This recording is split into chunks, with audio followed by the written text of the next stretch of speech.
വിഘ്നേശ്വര, ഈ തേങ്ങ കല്ലിലല്ല അടിക്കേണ്ടത്, എന്റെ നെഞ്ചത്താ.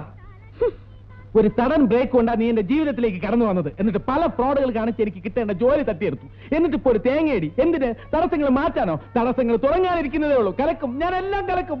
നോക്ക്, നിങ്ങൾ വെറുതെ എന്റെ പുറകെ നടന്ന് ശല്യം ചെയ്യരുത്. നിങ്ങൾ ആരാ? എനിക്ക് നിങ്ങളെ അറിയില്ല. നിന്റെ ഭർത്താവിനെ നിനക്ക് അറിയില്ല അല്ലേ? ഒഫീഷ്യൽ റെക്കോർഡിൽ ഭർത്താവും പേഴ്സണൽ റെക്കോർഡിൽ അനിയനും. ഇത് എവിടത്തെ ന്യായം? വെറുതെ ഇങ്ങനെ ബഹളം ഉണ്ടാക്കരുത്. എന്റെ സ്വഭാവം നിങ്ങൾക്ക് അറിയില്ല. ഞാൻ വളരെ മോശമായി പെരുമാറുന്നവളാ, പറഞ്ഞേക്കാം. ഓഹോ, ഇതിനേക്കാളും മോശമായിട്ട് നിനക്ക് പെരുമാറാൻ പറ്റോ? അപ്പൊ എന്നെക്കാളും ചീപ്പാണല്ലോ നീ. നീ ചീപ്പാണെങ്കിൽ നിന്നെക്കാളും 10 ഇരട്ടി ചീപ്പാവും ഞാൻ. എന്നെ കാണാം. കാണാം. എന്തായത് ക്ഷേത്രത്തിൽ വരുന്ന പെൺകുട്ടികളെ ശല്യം ചെയ്യുക? അയ്യോ അതെ, പെൺകുട്ടിയല്ല, എന്റെ ഭാര്യ. ഞങ്ങൾക്ക് മുല കൊടുക്കുന്ന ഒരു കുഞ്ഞുള്ളതാ. കുഞ്ഞിന് മുല കൊടുക്കാതെ വന്നതിന്റെ പേരിൽ ഞാൻ വഴക്ക് പറയായിരുന്നു. എനിക്ക് എന്തെങ്കിലും ചെയ്യാൻ പറ്റുമോ? ഇപ്പോഴത്തെ പെണ്ണുങ്ങളല്ലേ ബേബി ഫുഡ് സംസ്കാരം. അതുകൊണ്ട് ഞാൻ പറഞ്ഞു മനസ്സിലാക്കായിരുന്നു. വളരെ ഉപകാരം. വരട്ടെ, കാണാം.